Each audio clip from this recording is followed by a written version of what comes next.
Perfect. Nice. Very Sick. good. Oh, fuck.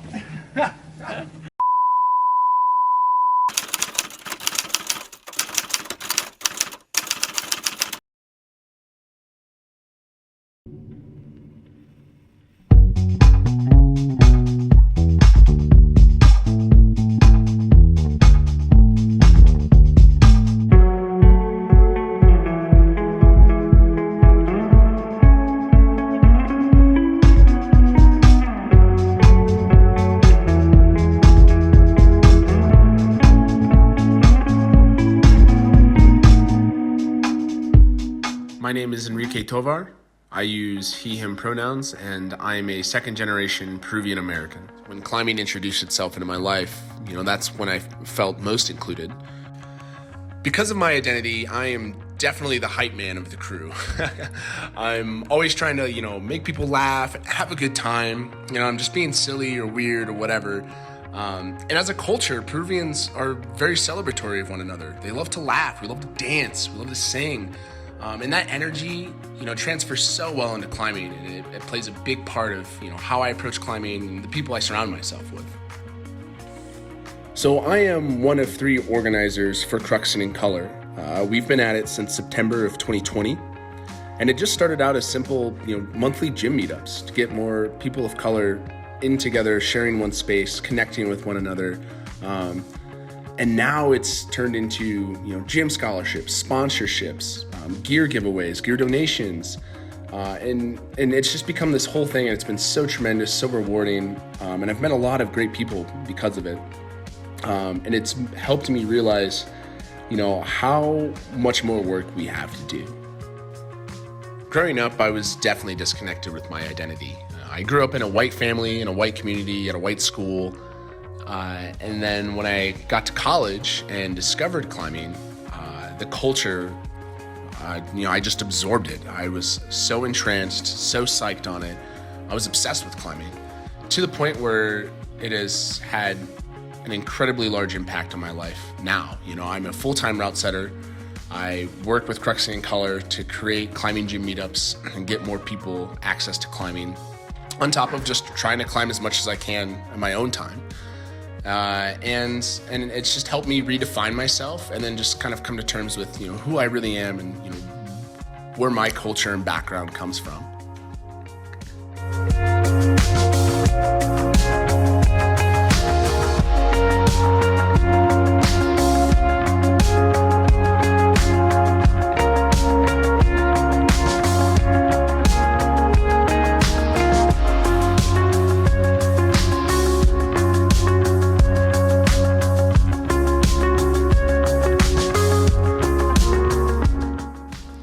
Over the next few years, I would love to see more support for these affinity groups that bring more diversity into the climbing world.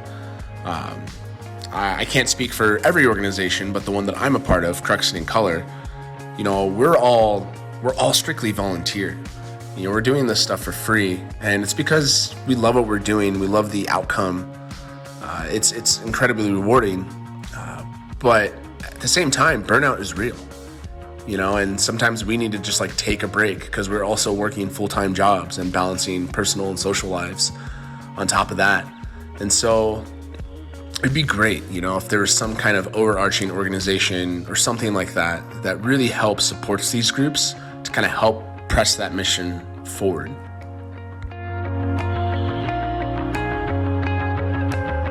Hi, my name is Jackie Lukyanev. I'm originally from California and I moved to Colorado in December. I've been climbing since 2008, so roughly 13 years.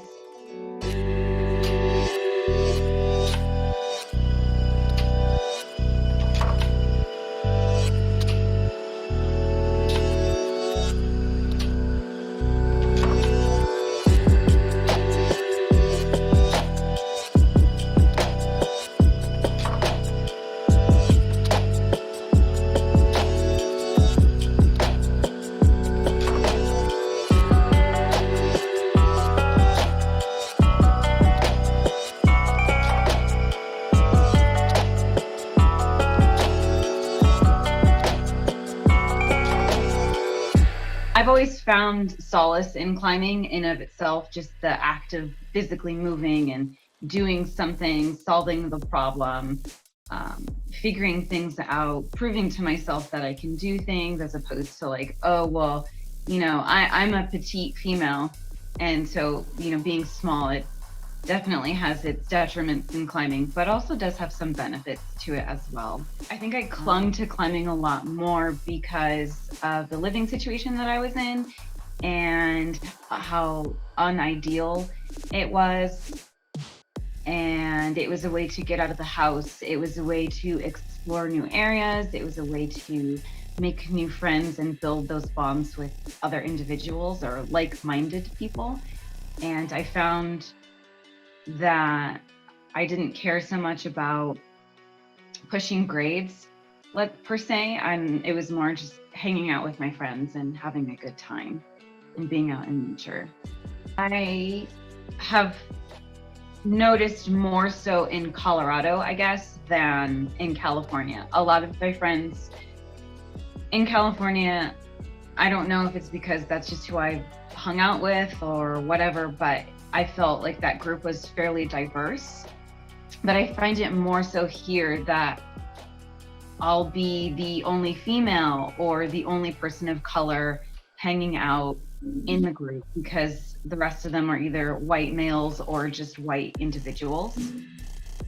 And then me being a half-breed, I feel also that I'm like in that weird in-between because I don't know if I'm brown enough to hang out with the brown people or if I'm white enough to hang out with the white people because I'm not white passing. So it's kind of like this weird limbo stage for me.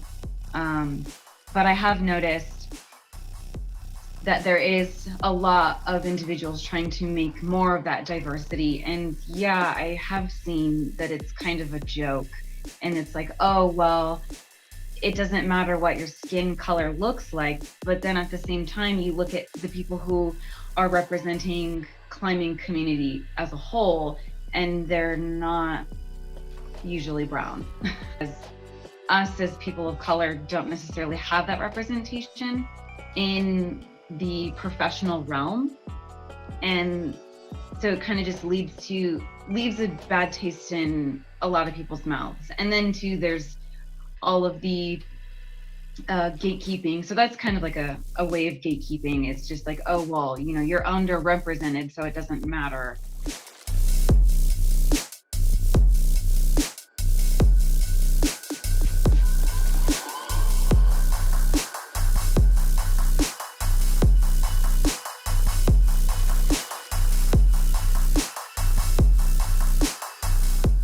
I guess more so being a mom. But being a mom, it was really challenging because I didn't have a great partner, and it was a lot of new. We weren't old, but we weren't young parents, and there was a lot of things that we were learning on the go and trying to just figure things out. And my partner wasn't great. I'm not trying to badmouth him, but he wasn't great. And so I felt like a single mom a lot of the time. It was really hard for me to even make friends or even want to hang out with anyone who wasn't him because I wasn't sure if everyone was okay with bringing a kid along. And it was a lot of trying to figure out who my person was now that I have a child to be responsible for. And it took a long time for me to realize that I was still my own person, aside from just being a mom. My name is Sushya. My pronouns are he, him, his.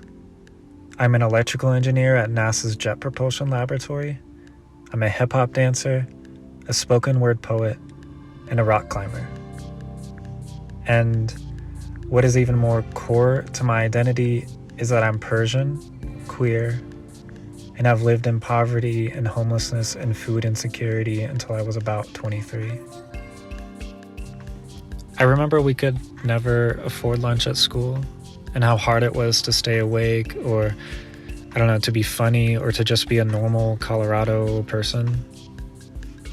I remember during lunchtime at the mostly white high school I went to in Aurora, my friends would always walk over to the Burger King.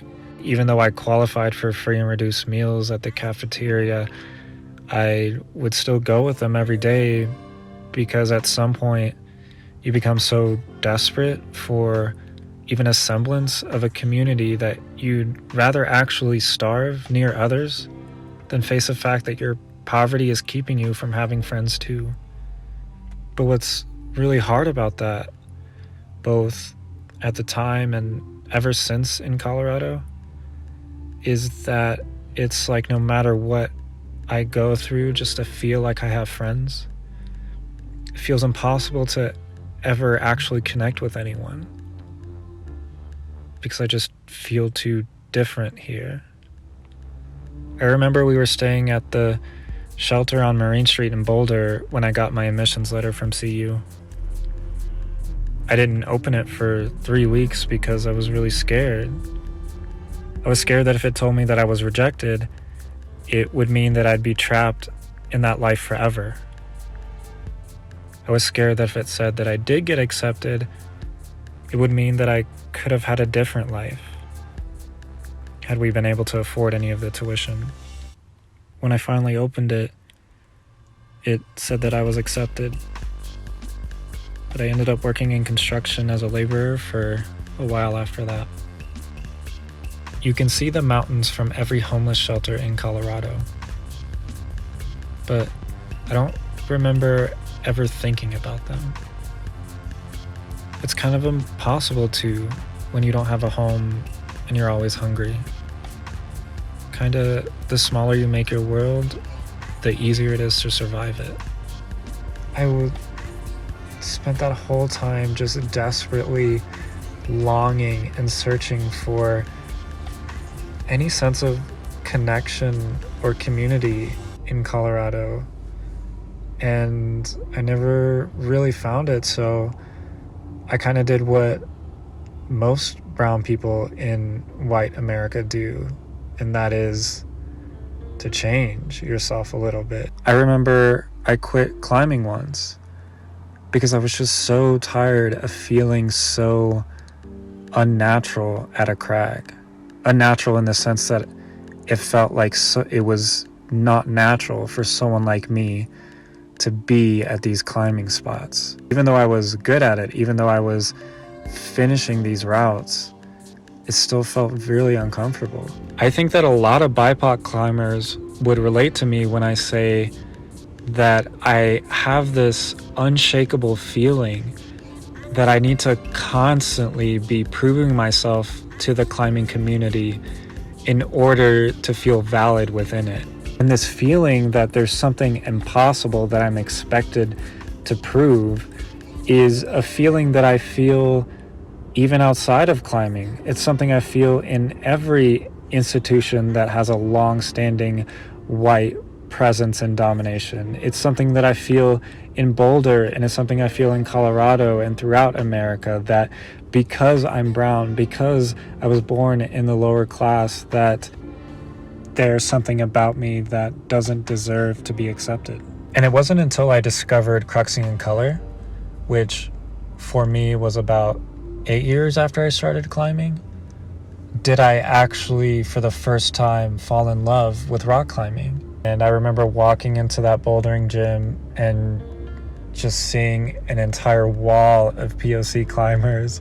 It was so beautiful. And that was a really amazing moment for me, because when you go through these experiences as the only brown person you know, you end up feeling like you're the only one living through these experiences. But that moment that I started talking to so many people who went through such similar experiences that I did, that went through such similar struggles and pains that I did within climbing, that realization in itself was such a healing experience for me. That was also the first time that I had met Shara, who is an Assyrian American rock climber and one of the organizers of Cruxing In Color.